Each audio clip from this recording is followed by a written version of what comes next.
just put the EJ Manuel stat. Hel- Hello and welcome to the Golden Sports Report, episode 86. Topic: EJ Manuel is benched. Yes, EJ was benched this week, and that's wonderful. We're going to talk about why he was benched, and that includes the game on Sunday, which was disgusting. Give you next Sunday's game against the Lions. Talk about what Kyle Orton might bring that EJ can't. What EJ could bring that Kyle couldn't. Good. Time we'll talk about the Packers and the Sabres. So I'm Andy, I'm Josh. and we're gonna run this. So we're first gonna talk about the Bills. All I can say is really J.J. Watt. They could not stop J.J. Watt. I know we talked a lot about Ciantrell Henderson after the first 2 weeks, how he stopped Jared Allen and Cameron Wake all game long, and then it came to Watt and I even forgot Dwight Freeney, and they both made him look terrible. Oh, Josh, what's your opinion? Were you happy with Ciantrell Henderson after the first 2 weeks, and what do you think's happened? uh, well, they've got a lot of holes, especially on the line. But I think that the EJ Manuel benching was definitely justified. I know there was rumors going out. I know from like the local WGR, the radio station here, their Bills beat reporter said that this game was a must-win for EJ Manuel, and that this might cost him his job if he has a bad game.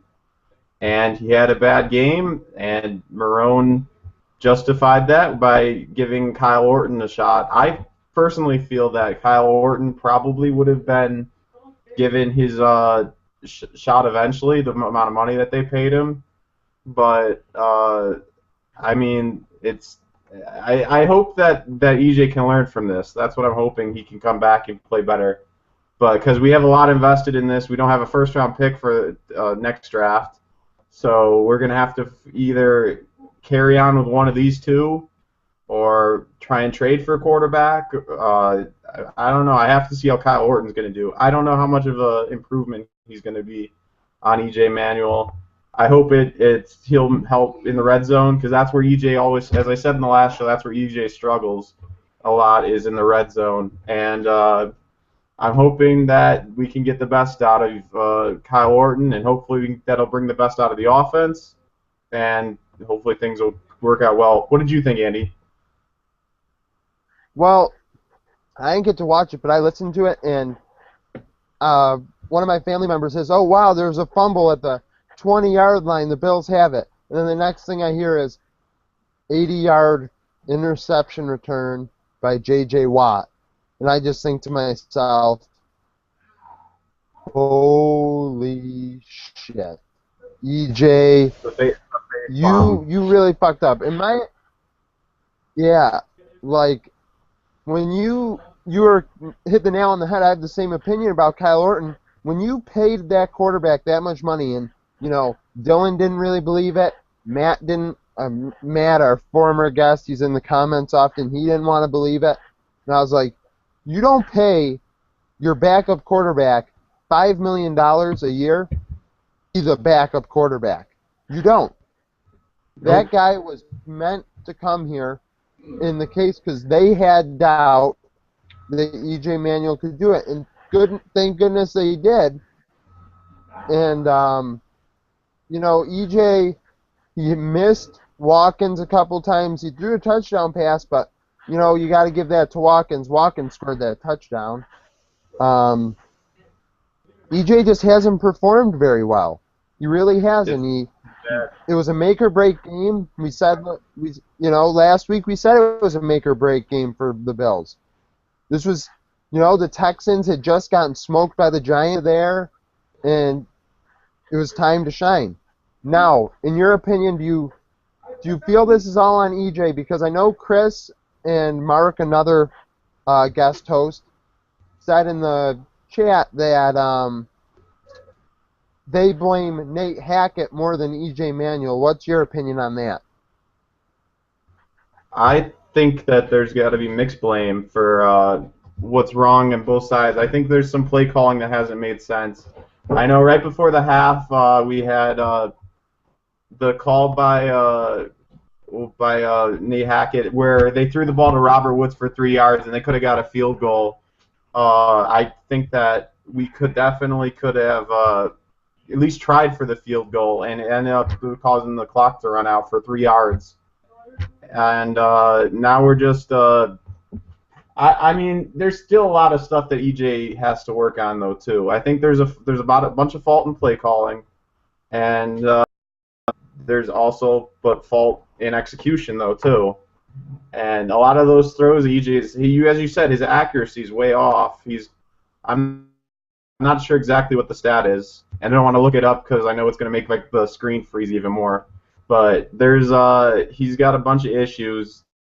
He's getting his receivers, and like I said, the red zone. The Bills need to improve vastly in the red zone, and I mean, I'm hoping that Kyle Orton can help improve with that. But I don't know. We'll see. We haven't seen much of Kyle Orton in the past. I saw him during the Cowboys fill-in basically, and he wasn't that great, but. Hopefully he's still got some. Hopefully his experience helps. I know he was a decent quarterback a couple of years back, but I don't know. I guess we're gonna see. And anyways, if I keep looking over, it's because I'm gonna keep us up the score too. So actually, I think they just scored. I think it's it's Molson. Molson just scored 4-0 Sabres. Go ahead, Andy. That must be his second goal then. Yes. Yeah. Yes, it is. Right over on glove. He got him right up in front of the dot. He got him on the glove side. It looks like something that Holtby probably should have had, but he got him top shelf on glove side. So, go ahead. Back to football. No, it's fine. It's fine.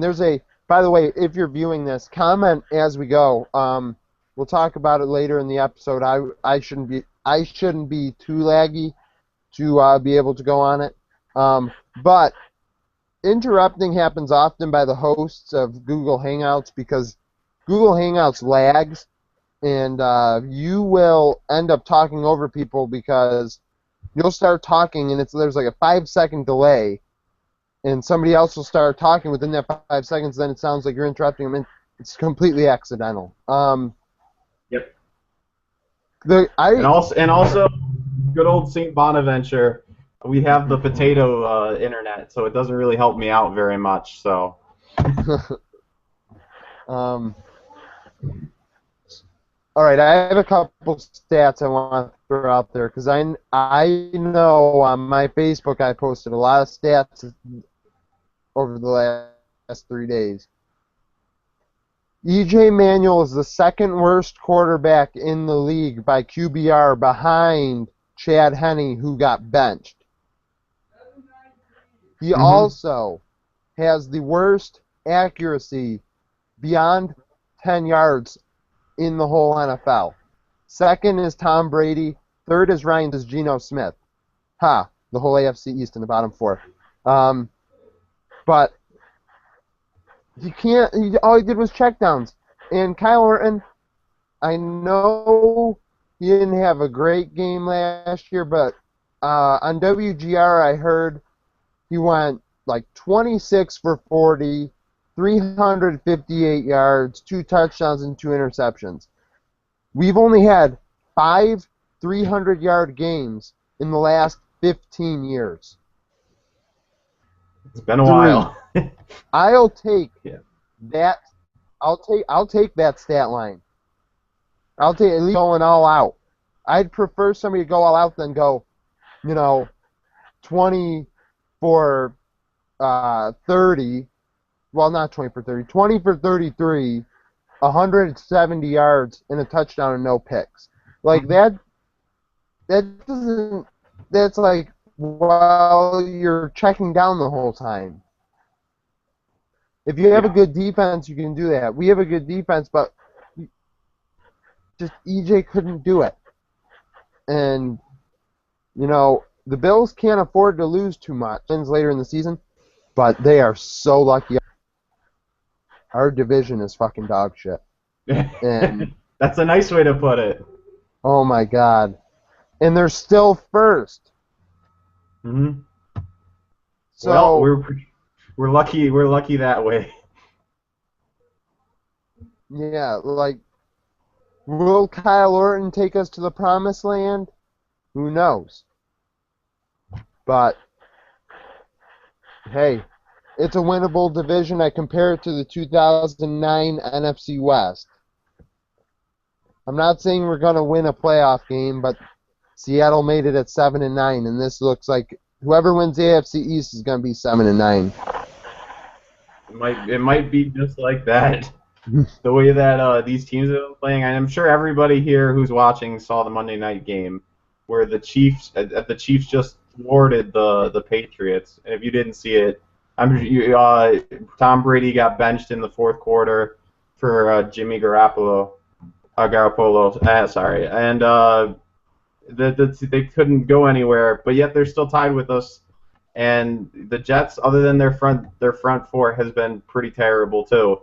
That's another thing with the Bills and the Jets are kind of similar. Is they have pretty decent defenses on the running game. Just they're terrible offensively. The Jets are awful offensively, and so are the Bills.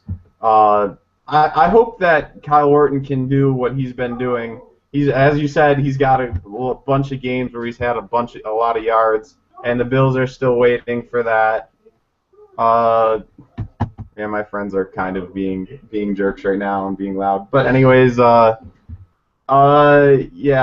I'm just hoping that this will be good for both the Bills in the short run, and this will be hopefully this will help. As I said, I hope this helps EJ out, even if we're going to try and stick with him, which I don't know if we have any other choices other than to trade for a quarterback.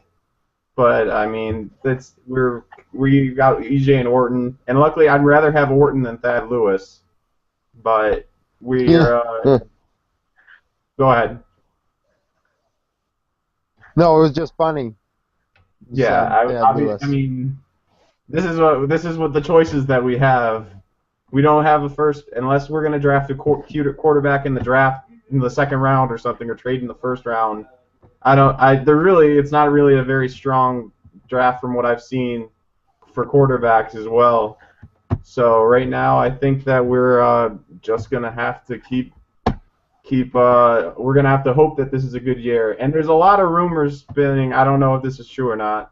There's a lot of rumors spinning that this might be Pagula might not want to stick with the staff like Whaley and Marone if it's a bad year, unlike with Ruff and Regier.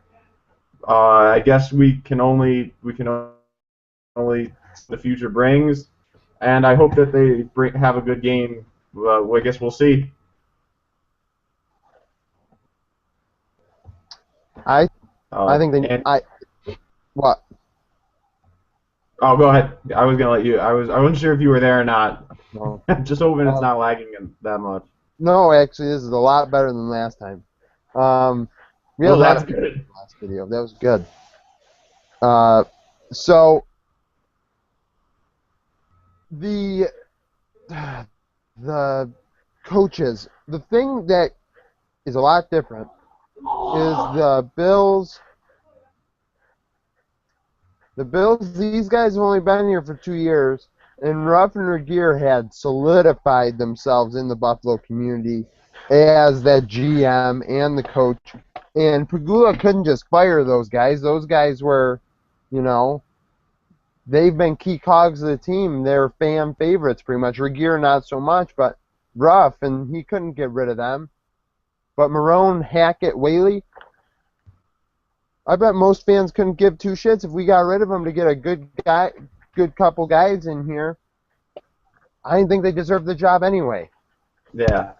It I reminds me. wouldn't be surprised at all if Yeah. they were if the Bills have another season like they had last year.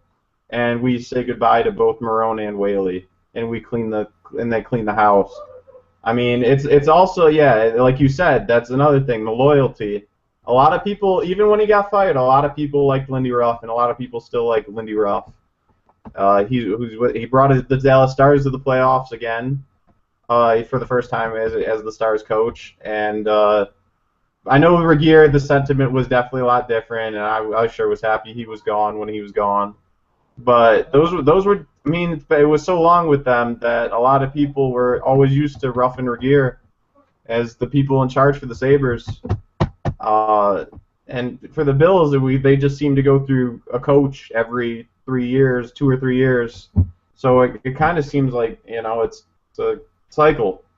It's just a never-ending cycle, and we haven't made the playoffs since the 1999.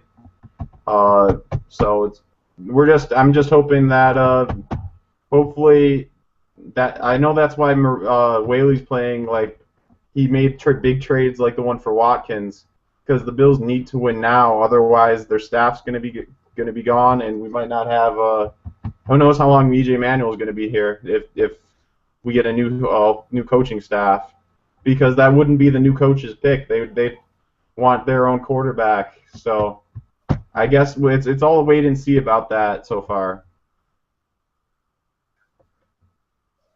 Yeah, it's Marone and like they have a bad year. Getting rid of them would be the right thing to do. Like I said at the end of my little spiel, I was like, they don't deserve it. They do deserve it. A lot. They deserve the same time they hadn't earned it. Like you look at Greg Schiano when he went to Tampa Bay. Excuse me. He was the coach of Rutgers. He wasn't even playing good teams. He was playing Doug Marone, and Yep. he was playing North Carolina itself, and Duke, and schools that weren't very good, and he got a head coaching job, and then he sucked. Mm-hmm. Or you look at Marone. Oh well, he brought Syracuse from 4-8 to 6-6. He deserves a job. No, he's not even winning at the college level. Why would you get a guy who brings his whole staff with? Since Marvin Harrison and Donovan McNabb played there,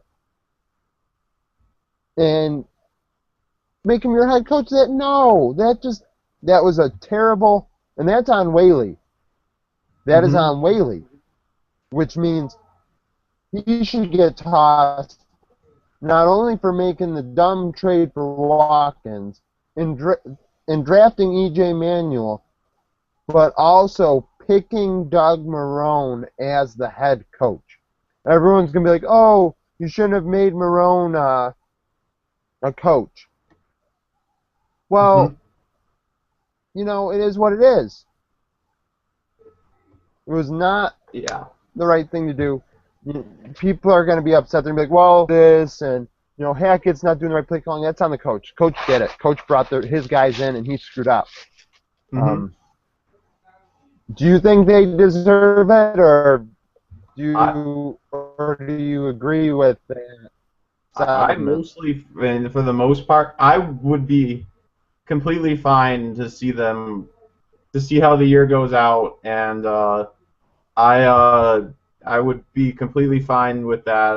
I mean, I don't think we're going to be going anywhere this year. I know we're 2-2 right now. We're in first place, but unless Orton plays, I don't know, at least a lot better than EJ's been playing, I don't think this team's going to be going anywhere. I don't know who's going to win this division.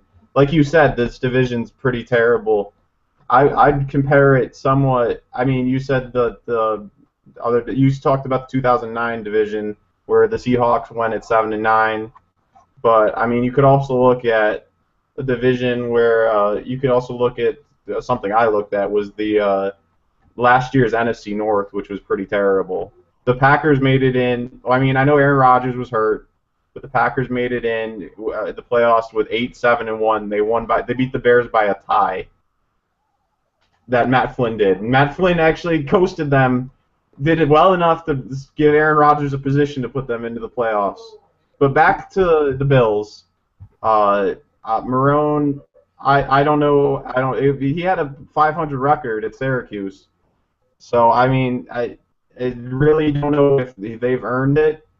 But I mean, and also there's the Buddy Nix influence. I don't know how much he's still involved with, but Whaley was definitely his heir to the throne, and Whaley was with those decisions, especially, and he made the Sammy Watkins trade, which, I mean, I like Sammy Watkins, but I don't know if this is necessarily a great trade. I know we'd have other hosts that would probably argue with me about this, and you, but I don't know exactly if either of these two people necessarily earn their jobs. But I guess I mean, there's nothing we can do about it now. I wouldn't be surprised if the Bills do have a coach that has coached a playoff team in the past 2 years. I know he isn't that good. I mean, I know he just got fired recently, but I could see if when Pagula takes over the team and if he loses faith in Marone during the midseason, I don't think it's going to happen. But if it did happen, I wouldn't be surprised to see Jim Schwartz fill in as the interim. But right now, I think we should just ride the year out with Marone and Whaley and assess how we're going to be near the looking into the next season. As I said, do or die for them pretty much. And I think that Doug Whaley, especially Doug Whaley, knows that. Otherwise, he wouldn't have probably made that Watkins trade. But right now, they're all playing like it's necessary for them to win right now. And I hope that this Kyle Orton move will change of quarterback will hopefully help them. I don't think it's going to help them long term, but hopefully it'll help them be a little better. Because in this division, all you might need is a little better. If you've seen the other teams, which I have, I've seen a lot of the. I have friends who are Jets fans, so I've seen a lot of the Jets, and their offense looks about as good as ours. To be honest, it's the nicest way to put it. Just the one thing that they have that equals us pretty much is that strong front line, defensive line, in Wilkerson and Richardson, and then I don't know about the Dolphins. The Dolphins are the Patriots aren't doing that great. They got killed, but I still think that Tom Brady can turn things around. And then there's the Dolphins at the bottom, which I don't know what Philbin's where they're going right now. I know Tannehill was considered getting benched and everything, and that team's just a mess too. So you might just need to be a little better than the rest. Have a decent, possible at 7-9, 8-8 record. That might win you the division, which is kind of sad. The defense has to win it. Really, the defense is just going to have to carry. They're going to have to beat these bad teams, and that's what they're doing in the team that we lost to yesterday. I mean, the team we lost to on Sunday. The Houston Texans are basically. Fitzpatrick did not look good in that game. Not at all. The defense played. Our defense. I don't remember how many picks he threw. But they didn't look good. Their defense made a lot of plays, and such as I said, the J.J. Watt pick 6. Yeah, he didn't look good, and their defense did win. And because J.J. Watt is amazing, but I would say the Bills have a better defense than Houston overall. Like, they have a better pass rusher, but I think the Bills have a better front seven. If we could only have a decent cornerback, we'd be fine, but we don't. And I don't know, it's too bad.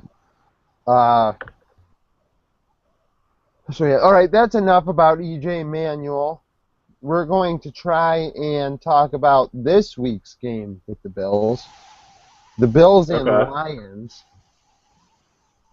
which will be like, okay, well, Kyle Orton's first start is against a team he knows really well. He hasn't been in Chicago for 4 or 5 years now. Well, actually, he's been longer than that. Well, no, 2009. So 5 years ago. But he's played Detroit a lot. Some of the players are the same, I'm sure. You're an NFC North fan. You're a fan of the Packers. I guess you could preview this game better than me when it comes to the Lions. How do you think the Bills are going to fare this week? I would. I mean, the Lions are another. They totally destroyed Aaron Rodgers. I think they have their defense is a little underrated. Uh, from what I saw, I mean, they're all over the place. I know week one they had an amazing game. Week two they had a bad game. And then week three they beat the Packers. So right now Detroit's one of those teams where we've seen a lot of different things. They played amazing pass defense, and they totally shut down Jordy Nelson.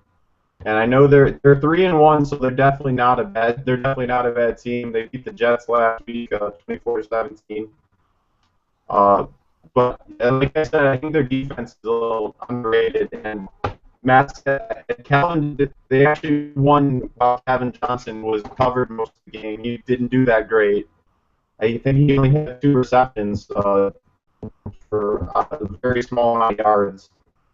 So hopefully we can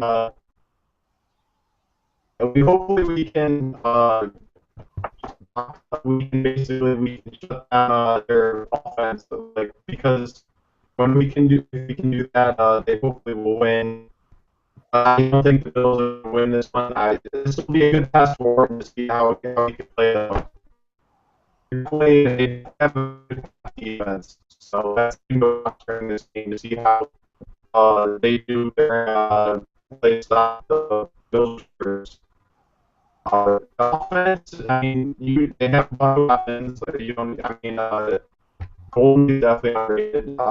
They have Calvin Johnson, and they have a player I think stepped up last week for them was Ebron. I think he caught a touchdown. So they have a bunch of weapons, and I hope that we'll be able to stop them.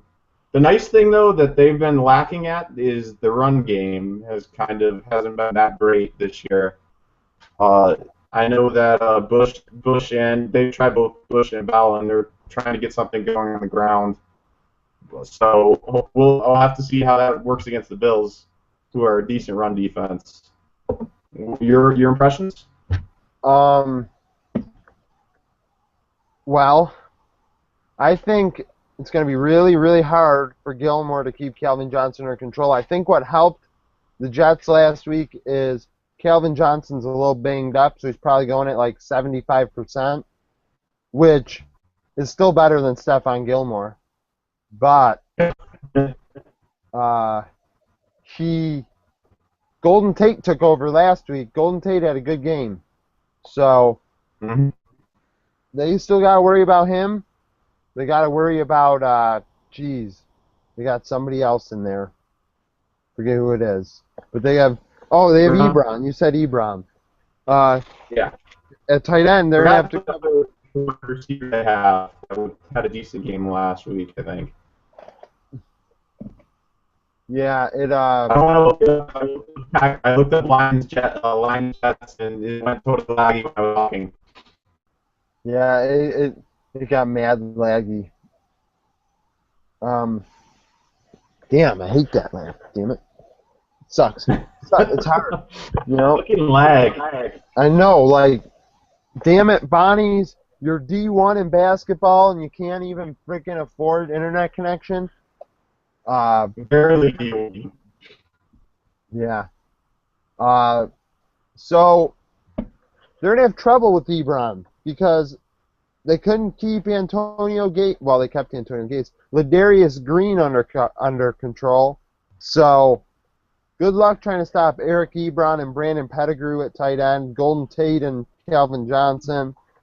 Their running backs. The Bills have been good against the run, so I think they'll keep that under control. Reggie Bush and Joique Bell. Joique Bell's first time playing the Bills since they cut him. Yep. Hard to believe. You think about it. Joique Bell's a starter. The Bills had Spiller, Jackson, and Marshawn Lynch, and cut Joique Bell. They had 4 starters in one training camp. If only we could have that much luck with quarterbacks. Yeah, I've mentioned this on the show before. We've always had a good running back. Yep. Always. But since Kelly left, well, with the exception of Flutie, we've always had bad quarterbacks. Bledsoe, bleh. But we've always had good running backs. I don't remember a year when we didn't. So it's like, it sucks. But back to the current Bills game. It's going to be tough. It's in Mm-hmm. Detroit. Um, I think the Bills will do well offensively. I think they'll be able to run the ball down the throat. Now, see, this is what the play calling comes into play. Last week, Nate Hackett should have ran the ball a lot more, and he didn't. He threw the ball a Yeah. little too much. So he's got to run the ball down their throat. Keep Matt Stafford and Calvin Johnson off the football field. And, make your plays. Front four have to get there. I don't know if Kyle Williams is out. I know he got hurt last week, which, if he is I'm out, not sure. I might be limited in practice, but I'm not sure. if he doesn't play, that's a huge, huge loss for the Bills. That is a major loss. The one player over the last 5 or 6 years the Bills have had on defense to rely on, kind of like Freddie on offense, is Kyle Williams on defense. And that's a major loss, leadership-wise and on the football field. So Definitely. I'm going to have to go Lions with this one. I think the offense will do better than what we've seen the last 2 weeks. Kyle Orton will continue to start coming out of the bye week afterwards. And, yeah, Mm-hmm. actually the bye week isn't that week. I think we played the Patriots after the Lions. But I Yep. think we'll lose. We'll be close, but we'll lose. Yep. Before I say what I think, I'm just going to do, because you probably saw I was looking over a lot. There's another golden report, and the Sabres right now are killing the Washington Capitals in the second period. Marcus Foligno just scored, and he made a beautiful move on Holtby, where he was coming across the left side of the net. He faked it like he was going to backhand it in, and then he right in front of Holtby, and instead he moved the puck to the other side, moved it beforehand, and then went around Holtby, and Holtby totally took the deke, and Marcus Foligno had an empty net to work with, and he just shot it in the net. So 5-0 Sabres right now. Did they In the pull him? preseason, not from what I saw, but Holtby's looked terrible so far, and Ross looked pretty good from what I saw in the first period. He's been good. No goals yet in the preseason, so through 5 periods, the second about 30 seconds left. So, but anyways, back to the Bills. I think that they're probably going to lose this game. I don't know if Orton's had enough time to. I hope he's had enough time to prepare. But he's still got to feel things out. He hasn't really had that many starts in a couple. Since losing his job to Tebow. I think that the Lions are a really good team that not that many people are talking about. Especially they were able to shut down the Packers in the past. Like I said, I think they can do that with a quarterback who hasn't played very much in the NFL in the past 2 seasons. So I think that the Bills are definitely going to need to run the ball a lot. I hope that we'll be able to run the ball better than we did last week because we didn't run enough do enough run plays like you said. And again, that's Hackett's fault. There's a bunch of play calling issues. And I'm not going to disagree with people who said that it's more Nate Hackett's fault than EJ's. I think it's a little bit of both. Right now, I just want to see. It's more of for this next game. I'm waiting. I'm in wait and see mode, and I want to see what Kyle Orton can do, or how much of an improvement he'll be over EJ Manuel. That's what this made the main point for me is I want to see what we have in Kyle Orton. I mean, we looked at the past. He was decent. He was decent in with other teams, but I want to see if he can how he will how like the level of upgrade that we have from EJ. And like I said before, I know I be surprised to see EJ start again sometime this season. Not at all. But right now we need to just see what we have in Orton and hope for the best, basically. But I would say I would pick the Lions, but right now I think I'm 1-1. I think I picked Texans and I picked the Bears, and the Bears got thwarted by the Packers. But hopefully I'm wrong this time, and the Bills can win this. Yeah, I think I picked this. I think I went two. Yeah, I went Texans Bears as well. Yeah. Mm-hmm. Yeah. Uh, I need to make a quick barb. I'm gonna give you a barb because actually never mind. Never mind. Never mind. I was gonna, but I'm not. Um, by the way, in the comments below, uh, post your opinions on anything. If you have an opinion about something we're talking about, give it to us. I know we got a little constructive criticism this week. Appreciated. We'll allow it. We kind of explained ourselves, but there was also some criticism in there that we completely understand. So we'll remember that. I know this is the internet, and I mean the constructive criticism always helps. I know sometimes people word things that aren't the way that you would like them to word it, and you take it less seriously. But we try and take in everything that we can and try and improve the show. And we thank you for your ideas. If you're watching, please leave a comment and tell us how we can improve it. Definitely. Yeah, because I know the first year we had a couple really good shows. We had a couple 100-view episodes. We don't get a lot of views, but we know our mock drafts we did really well on, and our average shows diminished very slowly in viewership, and we were like, well, why is this happening? But we were like, why is this happening? We kind of have an idea why, but at the same time, nobody wanted to tell us why. And that's what kind of hurt the show. Yeah. And, when you're only getting 10 views an episode, well, we average out at about 20. So you get 20 views an episode. It's like, well, geez. No offense to the 20 people that watch, thank you. We appreciate all your views. Keep watching. But at the same time, we're like, well, shit. There's only 2 of us tonight. There's only 2 of us now, and we were like, well, we got to do a show. We didn't do a show on Sunday. We got to do a show on Wednesday. We were supposed to have 4. We ended up with 2. And that's kind of what's happened the last month. That's not against anybody. Everybody has their reasons. We completely understand that. But at the same time, when we get only 20 views of episode, when people have in doubt that they, oh, do I really want to do a show tonight, or do I want to do this instead of this? It's like, well, they don't have anything riding on it because there's only 20 views. They're like, I don't care. And exactly.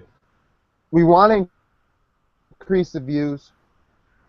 Give us criticism. We'll take it. We'll improve the show. I know it's very long. When we have an opportunity, I wanted to do it at the start of this year. I talked about it over the summer, and then we just stopped for a month, and I was like, well, shit.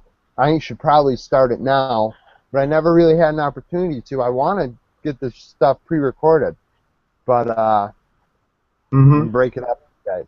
We'll do that. We'll eventually get that done. It's got to I think I know this is my 3rd show, but so I'm relatively new. But I know I talk to you guys on Facebook all the time, and I think clips would definitely, or breaking up segments, because I know people like different sports, so breaking up the segments definitely will help in the future.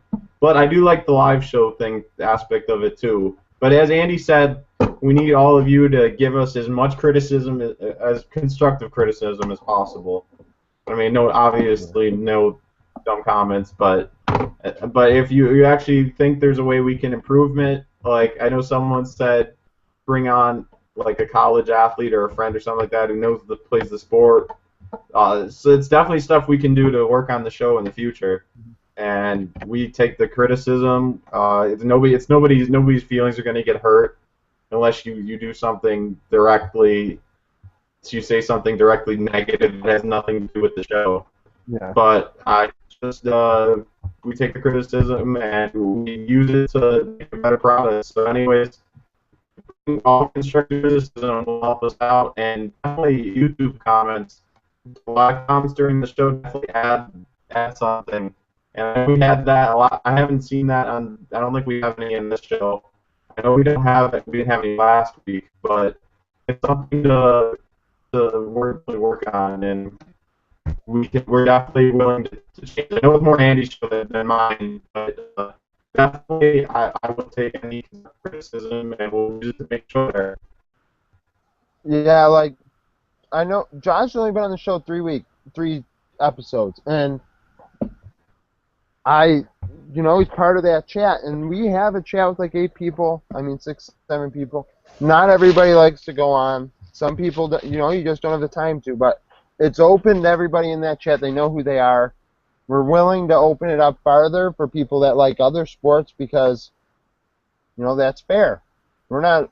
With the final word, we were hoping to cover some sports, but it also doesn't give it justice, Like, the World Series is about, baseball playoffs are about to start, and we're really not going to cover too much of that, in all honesty. Yeah. And I really would like us to, I know not many people like NASCAR, but I do. And if I could find one other person, I would do a 20-minute thing about NASCAR, like on a Tuesday or something. It wouldn't matter. But, you start shorter episodes. You get people on there that like that sport. They can talk about it. Because I'm going to say this as myself. I don't really like baseball. I don't really like basketball. But I'm going to talk about them because I know enough about them to kind of give my opinion. Like, I don't know. And baseball is not my strong suit either. Basketball is really not that much my strong suit either. I mean, it's Buffalo. It's mostly football and hockey, so that's what we usually focus on. But I know I've had friends that would love to talk about basketball on a live show if they could. Or any baseball, people talk about baseball. But that's something we can do. Yeah. Yeah, that was laggy. That's a lot of work. That was bad. That's funny though. It's just funny. It's funny. But people saw our baseball videos. They've seen our basketball videos. It was comedic. It really was. We were, in all honesty, and I was on those episodes, so I'm part of it. It was pathetic how bad we did. And at the same time, I'm willing to open it up. I think we can get more views with shorter episodes. But at the same time, give your criticism. Be like, yeah, it would make sense. You agree or disagree. If you like the live show aspect for an hour and a half, go ahead. If you like the live show aspect for 20 minutes, maybe we can work something out with some people.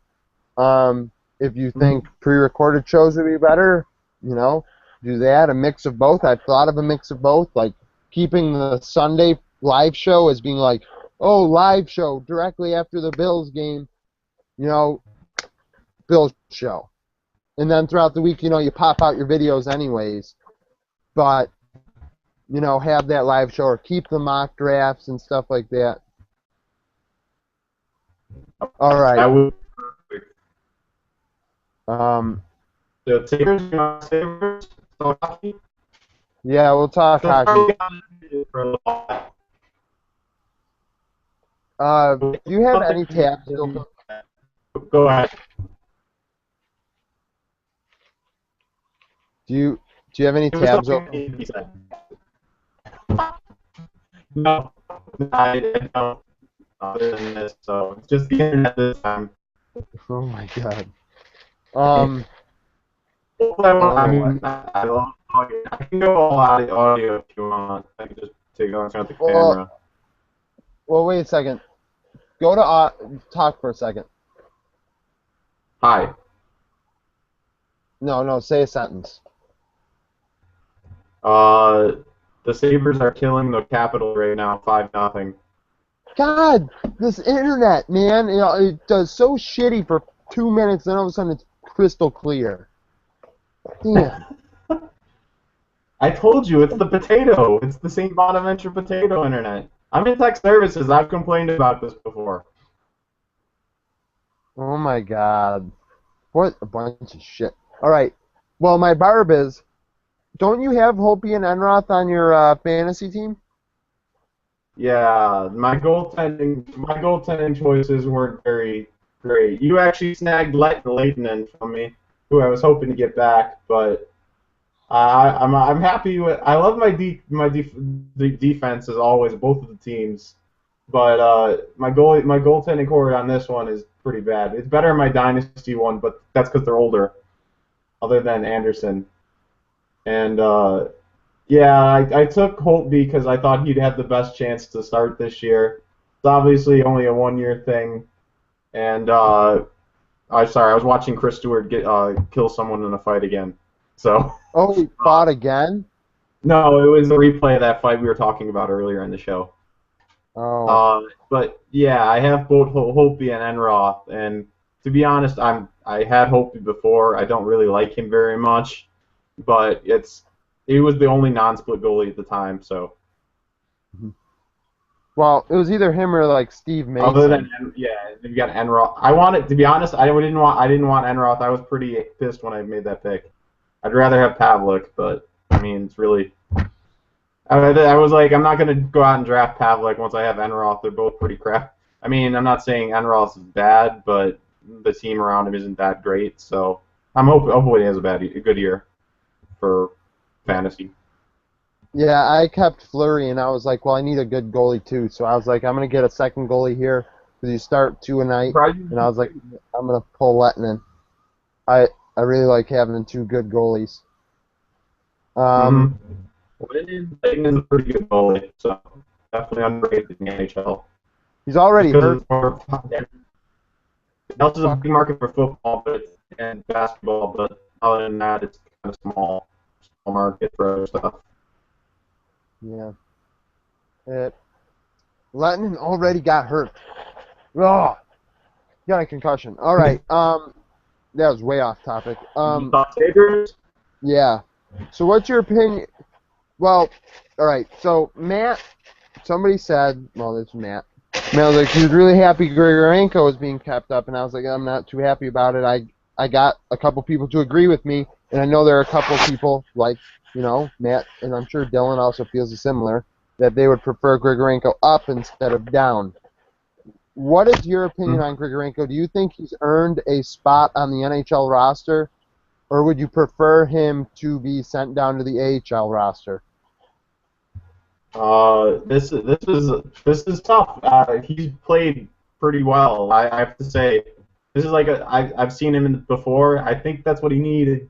I think before he was more expecting it, since he got picked so high, that it should all come to him.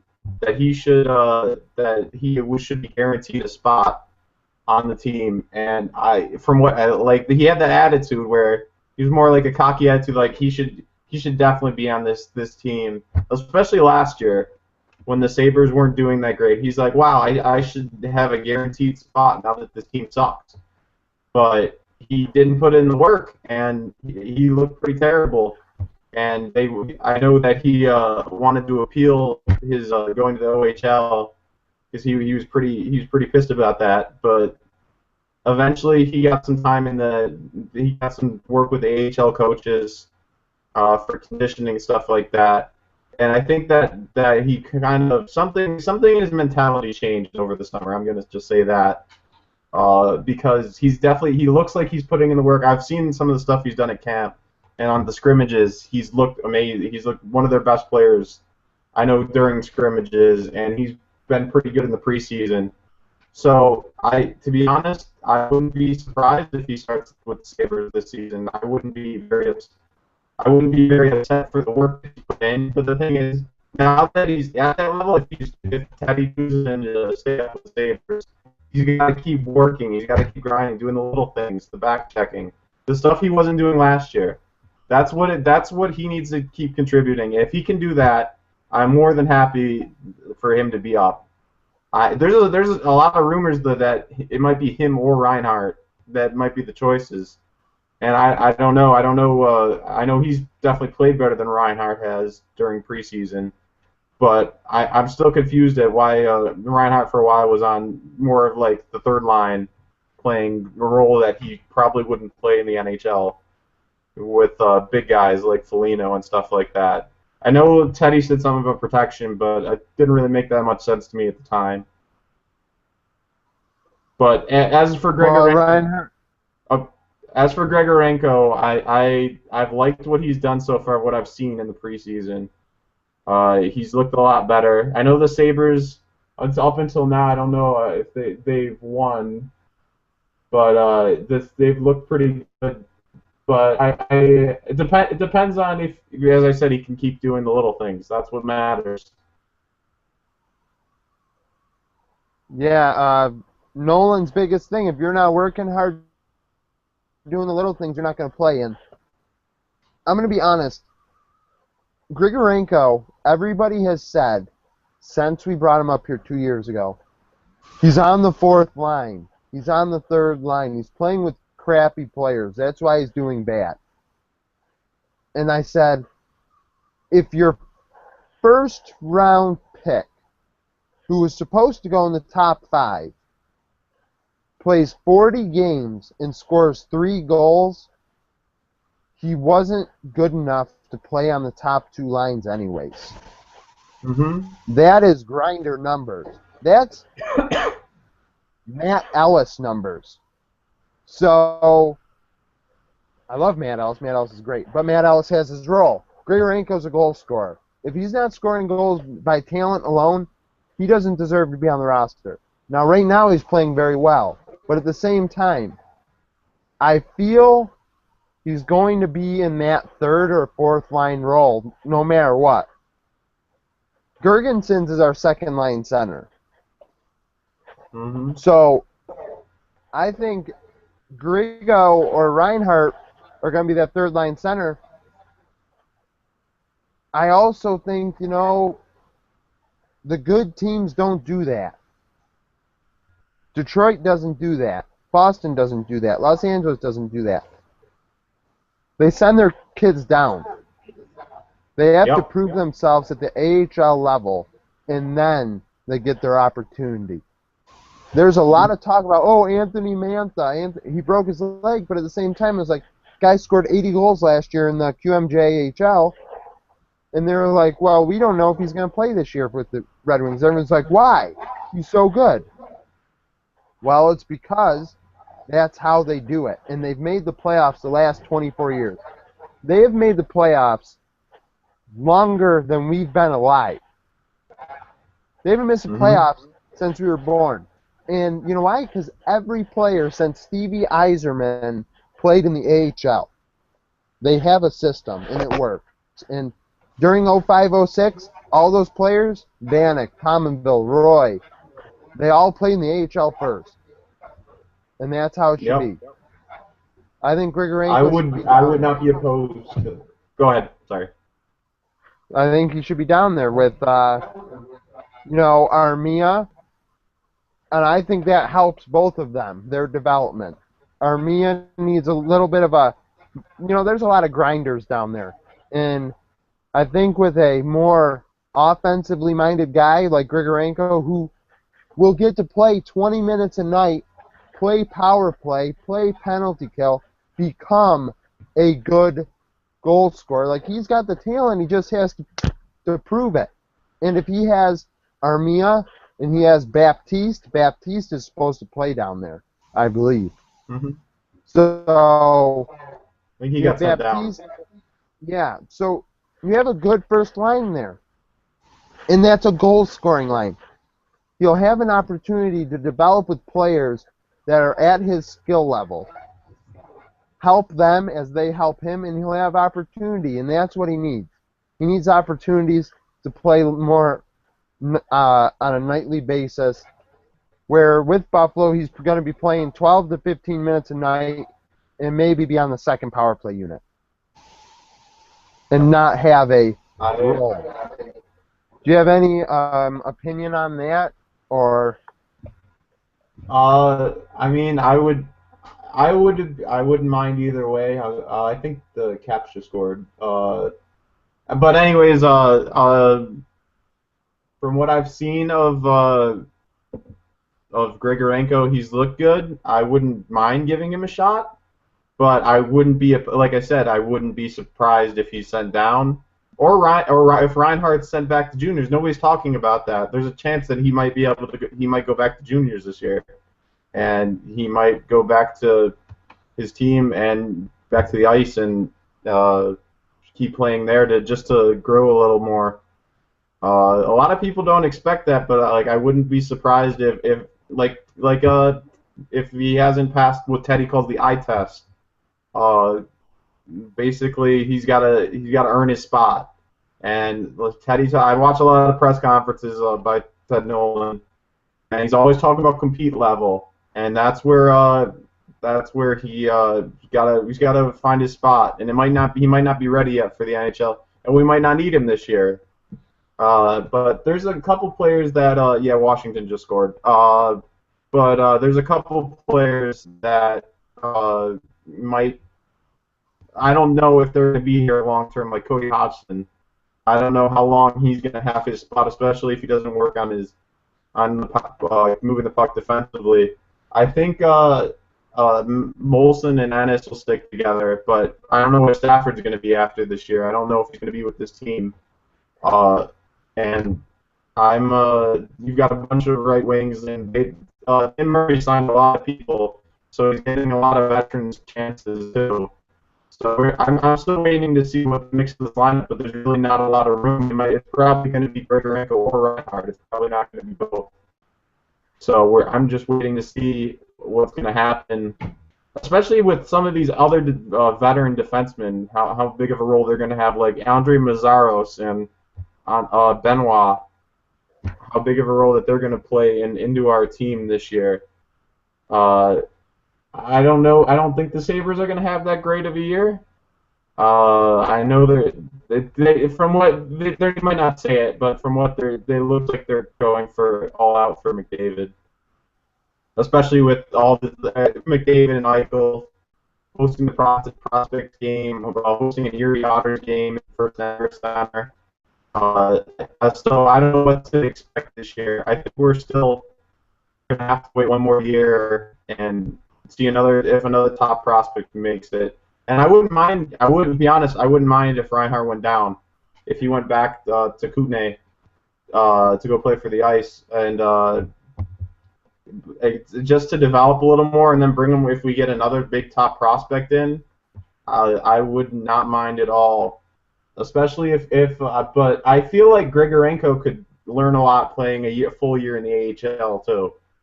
Especially and Army. I know Armia got sent down, but I know he's definitely earned what he's got so far. But they might not need him, especially if it's a depth center, like a third line center. That's a role I think we could get Larson to fill if he was here, something like that. And so right now I'm just waiting to see what the final roster is going to be. But if Grigorenko earns his role here and Teddy thinks he's earned a spot on the team, I would not be opposed to that at all. Yeah, it's lagging a little bit. It's good. Your screen's lagging for me at least. Oh, no. As long as you can hear me. Yeah. It's tough. I'd like Larson to be our third line center, but at the same time he's hurt. He's out months right now with a concussion, so he's going down. It's sending Reinhardt. I've heard that I've heard it might be better if the Sabres sent Reinhart back because he might help us, and we don't want to be helped. Mm-hmm. So, It might also be better for him too, yeah. especially if his club's going to be really bad, like they did. I mean, we'll see how Druin does, but it's something. I know they weren't expecting that club to be bad, but it might help in his development. He was a top pick, and he was sent down for the year.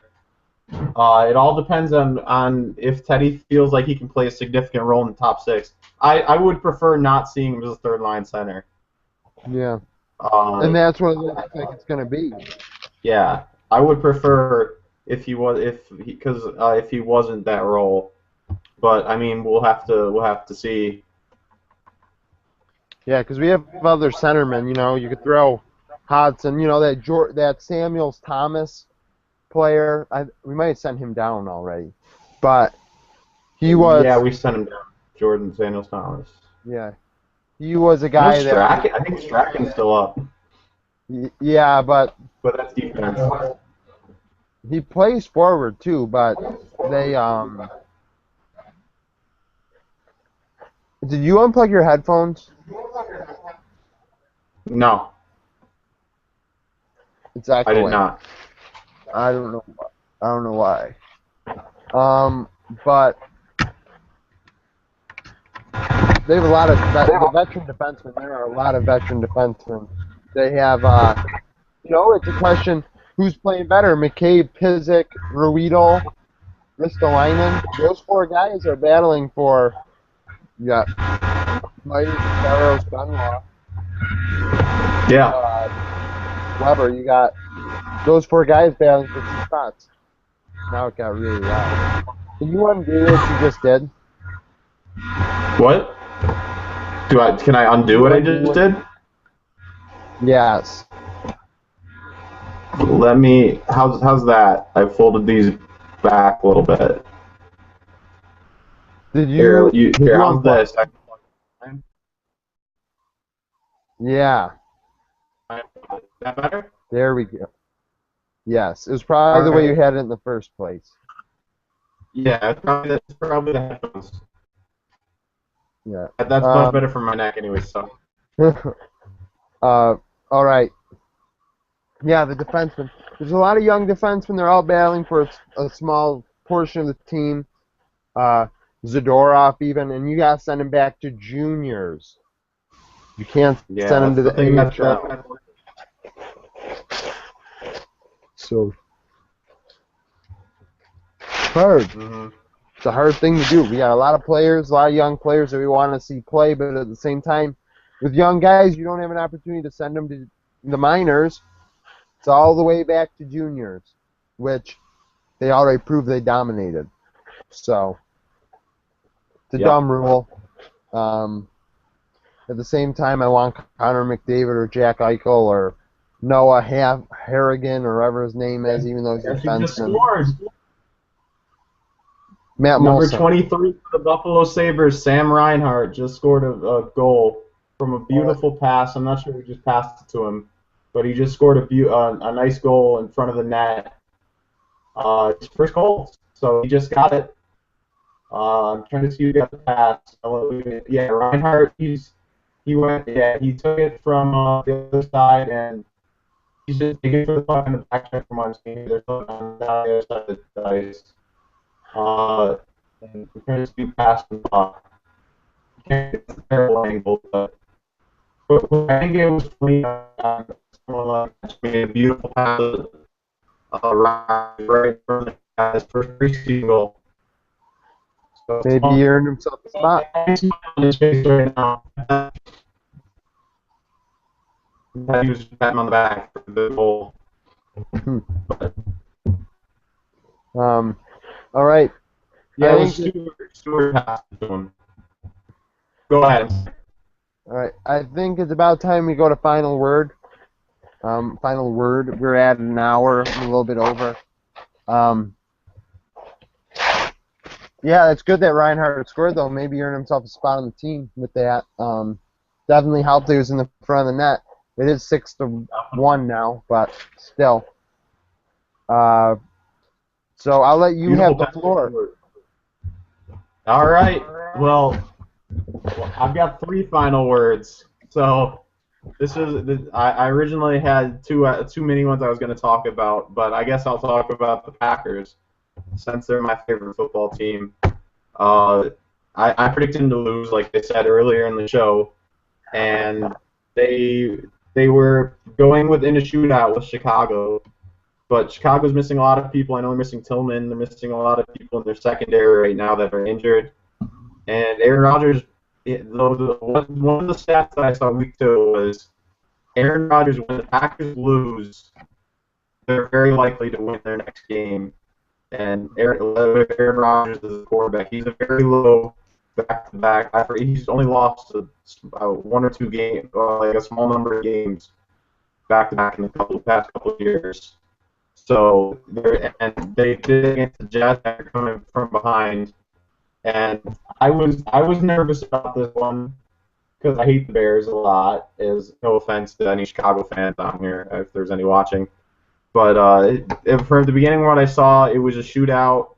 Uh, Matt Forte was running all over the Packers, but the Packers fought back, and I know Rodgers got a couple snaps, but it was the everybody. I have three fantasy players on my team from the Packers: uh, Aaron Rodgers, Jordy Nelson, and Randall Cobb. And Nelson and Cobb both had 100 yards, and both had two touchdowns. So they had almost identical stats. Nelson had a little better, and but they played pretty well all around. Aaron Rodgers looked like Aaron Rodgers, which he didn't look like in week 3. He looked like he did, and when that happens, he makes the defense look better. There's a lot of holes in the defense, especially the nose. There's still no B.J. Raji. B.J. Raji wasn't that great as their starter anyways the past couple of years, and they have Josh Boyd, but they don't have a lot of depth on that line. And their linebackers are a little older. A.J. Hawk's definitely older. They rely a lot on Julius Peppers and Clay Matthews to make a lot of big plays. Their linebackers, and the Packers ended up getting the better of. It was a close game up until the second quarter, and then it started at the second half. The Packers started putting on a show, so I was happy about that. That made me very happy. All right, I guess I'll go to my original point. This is more of this is more of an opinion. This really isn't a stat-based one, but this is more of me just going to say my opinion about comparing the Bills and the Sabres. I get totally different feelings between both teams when I think about their future. This is about the future of both the Bills and the Sabres, and I'm not sure what the Bills' plan is in the future. I know you can't. I'll talk about the Sabres first. I know that the Sabres have been pretty terrible and they finished last place, but I told this to a bunch of my friends, and I still believe it. This was probably their. I would say consider this their most successful season since last season, since 06-07. And I'm not kidding about that because they were able to draft a great prospect who looks like he's going to be, who just scored, who looks like he's going to have a great future in the NHL. And they're able to get that low draft pick. I know they lost the lottery, but they were still able to pick second. And in hockey, that's important because there's usually the top 5 or the top few, and then it drops off a lot. So I know in football it's not the same way, but I'm convinced that rebuilding is going to help, and in the future we have, as hockeysfuture.com would say, we have the best prospects in the NHL, and we have a load of youth. That's why I've been watching these preseason games. I get to look at what the young Sabres are going to be able to do, and how the young guys play against NHLers. So I've been following the Sabres a lot during the off season, and I have a lot of confidence in Tim Murray to make the right moves. And I know it might be because he's newer, but he brings an attitude. He brings out everything I didn't like in Darcy Regier. Is the best way. He's very honest when he's asked a question about what he thinks about a certain guy. He's not afraid to, I mean, speak his mind, which is great. I know they tried to get him to take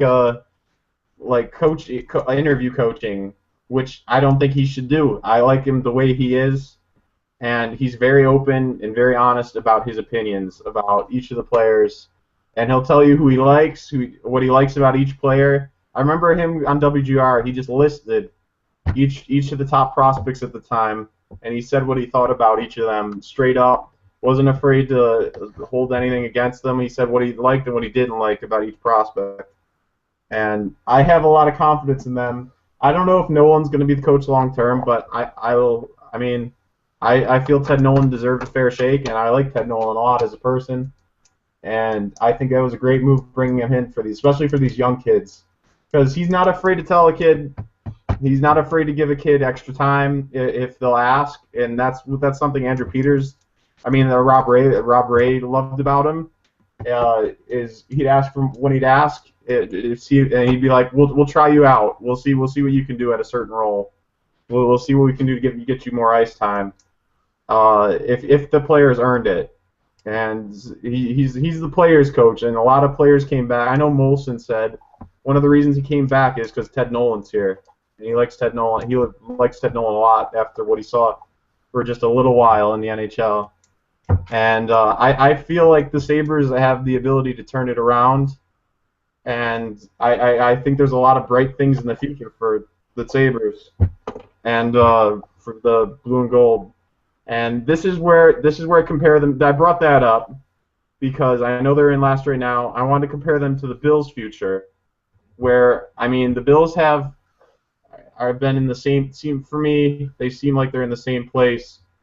I know their teams have been different, but it just seems like it's a wheel. I did this earlier in the show. It's lagging a little bit, but it seems like it's a wheel. We go through the motions every once in a while. We'll have a coach every 2 years or something, and we still yet to have a quarterback. And I don't know.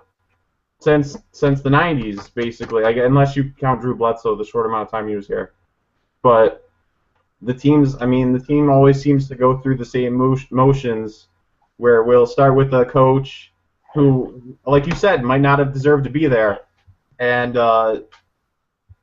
we will try and work and give him a while, and then we'd fire him after 2 or 3 years. And I don't know, unless we can get a quarterback that can head this team, I don't know when the Bills are going to stop being in a circle and actually get to the playoffs. They have a great chance this year, and I hope that they can make it, because it's definitely win all. And I'm not sure if I don't have as much confidence in Doug Whaley as I do in Tim Murray. I don't know if that's. I do like the Sabres more than the Bills, but I'm still unsure about a lot of his moves. I know he was with the team a while, but I still have a lot of. I don't know.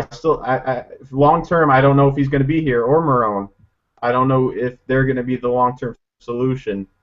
So I'm still skeptical that the Bills will end up turning stuff around in the future.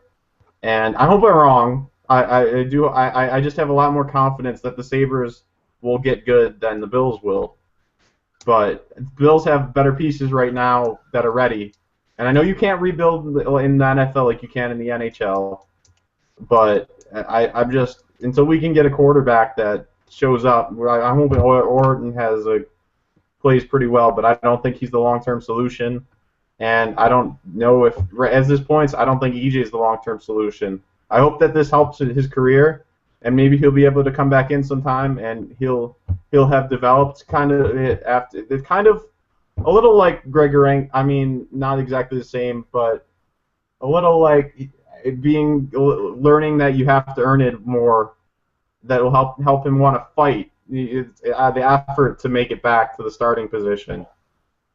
That's what I'm hoping we can get. I know it's not like Grigorenko, but at least he's just putting in the little extra stuff that he has to do. Work on his accuracy, work on stuff in the red zone. I know it's not all his fault, and there's a lot of blame on the offensive line, but it's just the little things he has to keep practicing, and he hasn't looked that great. And I know I've taken a long time with this, but I had one last point I was going to make, and it's about the running backs so far and how they haven't. There's one that's stood out stat wise. And there's one or two that have stood out stat wise, but there's a lot that are missing. Like there's a lot that I know that a lot of running backs have been gone due to scandal. Like AP, we don't have Ray Rice anymore. But a lot of like these A-list running backs aren't there. But there's one running back that stands out, especially on the rushing yards, who deserves more credit than he's given for being good, and that's DeMarco Murray. He's by far, I think he's leading by 100. He has like 534 yards, and the next one's Le'Veon Bell, who's also pretty good and deserves more credit for what he does. But he's leading Le'Veon Bell by like 150 rushing yards. You're welcome. I know you love Le'Veon Bell, but those two deserve more credit for what they've done. Meanwhile, if you wanted to pick which one of these running backs is currently leading in rushing yards, I'm going to name three running backs, and I'll go Bobby Rainey. You have Bobby Rainey, LaShawn McCoy, and Eddie Lacy. And which one of these running backs is currently has the most rushing yards? And that's Bobby Rainey.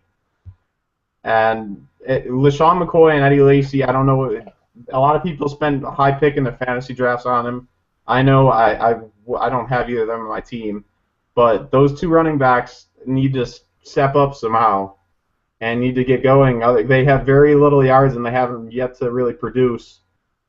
But yeah, I just want to talk about DeMarco Murray. DeMarco Murray's played amazing. I know everyone saw Sunday night, but he doesn't get enough credit for how he's played, I feel sometimes, and he's definitely an A-list running back in my mind. And so is Le'Veon Bell. Le'Veon Bell, I know you love Le'Veon Bell, but Le'Veon Bell definitely deserves a lot of credit for what he does, especially in the pass, in the little screen passes. He does a lot of the little screen passes that Roethlisberger likes to do. He gets the running yards, and he also gets the catches. So those are my three final words. You have the floor, Andy. Oh, thank you. Hey, you can make three final words because usually we have four people, four final words. You have three, I have one. I'm just gonna kind of hit up one. All right. Here you go. I have three final words too. You ready? Oh, two of them are gonna be partially yours. Manuel. EJ Manuel. Two things I forgot to mention. One, he just hired a mental coach. He is fucked up. Vince Young, part two. This guy is a nutcase. He needs a coach to help him because he's under too much pressure. He's already lost. Now, with that, if you take all the quarterbacks that were drafted in the first round since 2000, only one quarterback has less starts than EJ Manuel before they lost their starting job. Can you guess who that was? I'll give you a hint. I'm not sure. Go ahead. He played in Cleveland. I'm Derek Anderson. I'm not sure. Brady Quinn. Brady Quinn is the only quarterback who has less starts before losing the starting job and never getting it back that was drafted in the first round since 2000. So, you know, he's in great company with Brady Quinn.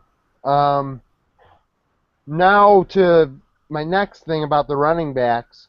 I drafted Le'Veon Bell in all three of my fantasy leagues that I'm in. I'm in too many. But what helps is when you draft the same guy across three leagues, you always can root for him and never have to root against him. So Le'Veon is a guy I get to root for all weekend long. And He's a good running back. I start him every week. DeMarco Murray. If I was you, I would trade DeMarco Murray so hard right now if I was in fantasy football. I know he's dominating everybody, but he is not going to keep this up. I'm going to say right on this show right now, DeMarco Murray is not going to lead the league in rushing by the end of the year. I tell you that. DeMarco Murray is... The Dallas Cowboys do not... No, they're not that good. Somebody's just going to stack the box and say, Tony Romo, throw the ball. And Tony Romo's not going to be... I would trade DeMarco Murray, and if I'm somebody, I'm trying to trade for LaShawn McCoy or Eddie Lacy. Because you can buy so low on them right now, especially McCoy. I'm not saying in my point... Go ahead, sorry. Well, no, you're saying that you don't... You're not saying that they're going to do bad all year, but they're doing so bad that I know as an owner of McCoy in one league and Lacy in another league, which aren't either league I'm in with you, I am starting them every week knowing that they're going to be fine. And now I'm trying to trade for LaShawn McCoy because I know the guy is not going to go 19 carries for 36 yards for the next 2 weeks. Like, that's not going to happen again. I agree with you. I really hope not. If it does, I'm going to shit my pants. But, like, I would trade for LaShawn McCoy and I would trade DeMarco Murray because their values are as low and as high as they'll be all season. Mm-hmm. And I'm not... So I guess those are piggybacked up. Oh, no, you reply. I was going to say that my point was not anything, it wasn't fantasy related. I would definitely talk to people and try and trade for Eddie Lacy or DeMarco Murray. I mean, I trade DeMarco Murray and then, sorry about that, trade for someone like, I would trade for Lacy and McCoy because they're not going to be as bad as they were. Shut up! All right, and yeah. So yeah, I would definitely say that. Another running back I would invest in if you're looking in a deeper league that he might not be owned in is I would take a look at Bishop Sankey if he's available in your league because Wizen Hunt's been saying he's going to get a lot more touches, and I feel like this is a good time to pick him up. His footwork's been getting better, and something I would try and stock on your bench. I would definitely try and take a look at him if he's available in your league. Yeah. Because Sean Green's a terrible choice for a long-term starter. And it's basically him at Sankey, and I feel like Sankey will eventually produce. It's just going to take a little time. Yeah, Sankey's a good back. I wanted to pick him, but I didn't end up getting to. And for my real final word, NASCAR related. Jeff Gordon won on Sunday, so he locked himself in. He was already locked in essentially into the playoffs, next round of the chase for the Cup.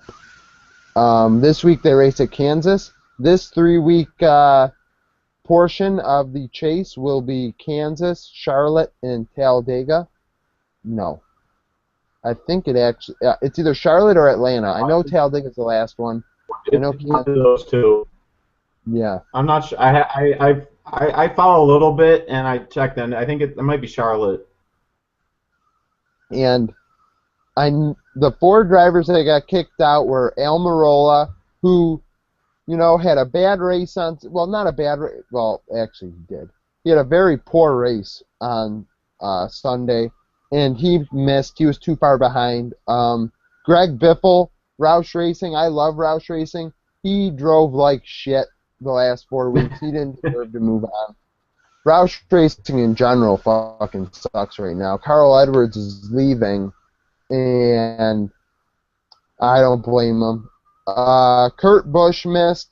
Kurt Busch even admitted he said, we don't deserve to move on, and he took all the fault for it. He said, I feel like I need to communicate better with my crew chief, and he said his driving was just not good enough. They finished 18th on Sunday, and he said you can't finish 18th during the chase.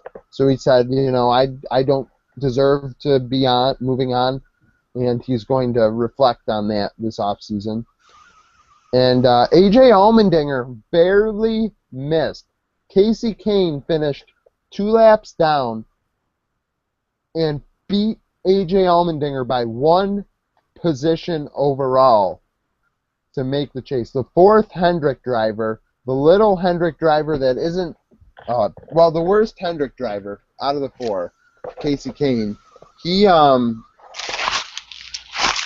sucked really over the 4 races, but because A.J. Allmendinger is such a small car, like a driver that not many people know, he's not their team is very small. They don't have a lot of equipment. They're not multi-million-dollar like Casey Kane's team.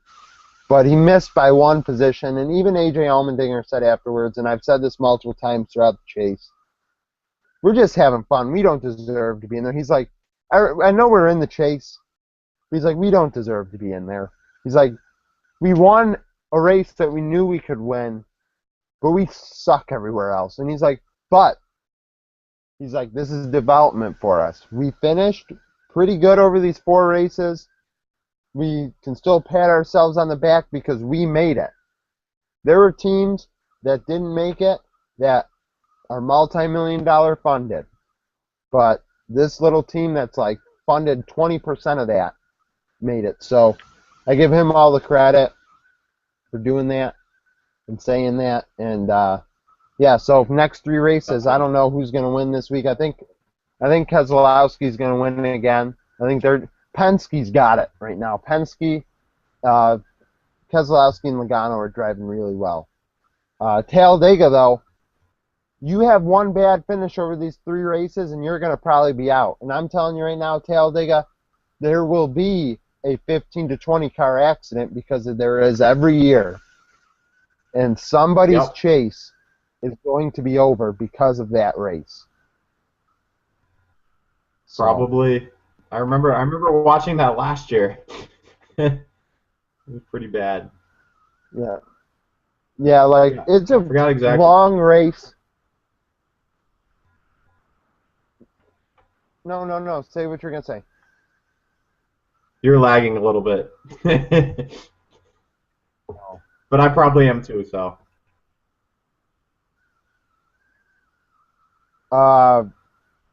There we go. I thought I couldn't hear you for a second, so. What were you going to say about last year's race? I was just going to say Talladega, that something usually happens in the chase. Like, I was agreeing with you, basically. That'll ruin someone's chase. I wouldn't be surprised to see a huge accident. Huge crash or something. I would recommend if you don't really like NASCAR, you're on the fence, because it's not very exciting. I can understand. If you watched last week's race, you were bored out of your mind. Because that thing, 5 cautions, nobody crashed, not a lot of passing, not a lot of battles for the lead. I can't blame you. But this week, it breaks records for how many people lead the race and how many times the leader changes.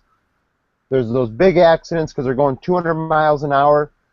This is the fastest track ever. Ever. These drivers are going to go faster than they ever have in these cars this week.